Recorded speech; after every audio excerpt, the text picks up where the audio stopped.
मुरली वाले बंसी वाले पाप कृपावंत नाही का? ज्या पद्धतीने आई वडिलांना वाटतं की आपल्या लेकराचं कल्याण झालं पाहिजे, आपल्या लेकराचं हित झालं पाहिजे, प्रत्येक बापाला वाटतं की मी ज्या परिस्थितीतून गेलो, माझ्या जीवनात ज्या अडचणी आल्या, माझ्या जीवनात जी दुःख आली, संकट आली, ती माझ्या लेकराच्या वाट्याला कधीच येऊ नये. म्हणून जो बाप रात्रंदिवस कष्ट करतो आणि शेवटी जाताना काय नेता येतं त्याला, सगळं आपल्या मुलासाठी सोडून जातो, सगळं कमावलेलं अख्खं तारुण्य फक्त मुलांसाठी खर्च करतो, त्याला बाप म्हणायचं बरं का. बाप म्हणजे समुद्रापेक्षा सुद्धा मोठा आहे. बापाचं अंतःकरण समुद्रापेक्षा सुद्धा मोठं आहे. ज्या पद्धतीने समुद्रामध्ये किती जरी नद्या येऊन मिळत राहिल्या तरी समुद्र आपली मर्यादा कधीच ओलांडत नाही. त्याच पद्धतीने घरातला जो बाप असतो ना, त्या बापाच्या अंतःकरणामध्ये घरातल्या सगळ्यांचे दुःख समाविष्ट करून घेण्याची ताकद असते. बहिणीचं दुःख असू द्या, पत्नीचं असू द्या, ताईचं असू द्या, मुलांचे असू द्या, सगळ्यांची दुःख तो बाप ऐकून घेतो, पण स्वतःचं दुःख मात्र कोणालाच सांगत नाही. त्याचं नाव बाप, त्याला बाप म्हणायचं. बाप म्हणजे घराचं अस्तित्व आहे, आई म्हणजे घराचं मांगल्य आहे, पण बाप घराचं अस्तित्व आहे. लक्षात घ्या, बाप कोणाला म्हणायचं.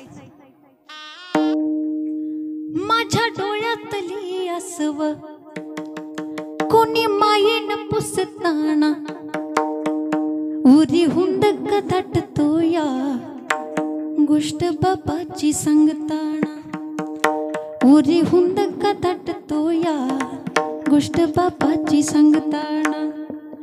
त्याच्या फाटक्या सदऱ्याला किती ठिगळ जोडल्याली, उभ्या आयुष्याला त्यानं कशी कातर लावल्याली, उभ्या आयुष्याला त्यानं कशी कातर लावल्याली. मला कसंस होत या कोणी बाबा म्हणताना, उरी हुंद का दाटतो या गोष्ट बापाची सांगताना, उरी हुंद का दाटतो या गोष्ट बापाची सांगताना.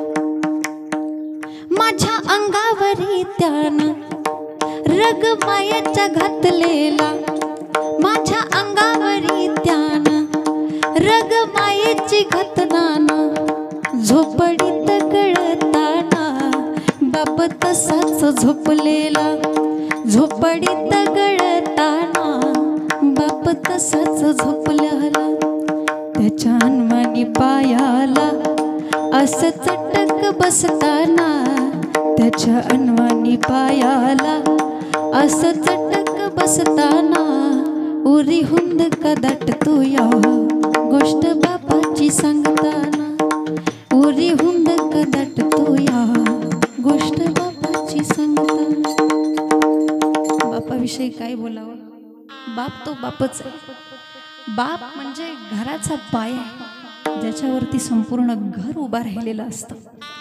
आपण मंदिराचा कळस पाहतो झळकताना, पण तो मंदिराचा कळस उभा राहिला कशावरती, त्या पायालाच आपण विसरून जातो. लक्षात ठेवा, घराचा पाया कसा पाहिजे, घराचा पाया सुद्धा मजबूत पाहिजे, भक्कम पाहिजे. घराचा पाया जर भक्कम नसेल, निकृष्ट दर्जाचा असेल, तर ते घर कोसळल्याशिवाय राहत नाही. बाप घराचा पाया आहे, तर आई घराचा कळस आहे. एका कवितेमध्ये फार सुंदर वर्णन आलेलं आहे. बाप घराचा तो पाया, आई कळस त्यावर, जेव्हा खच तो हा पाया,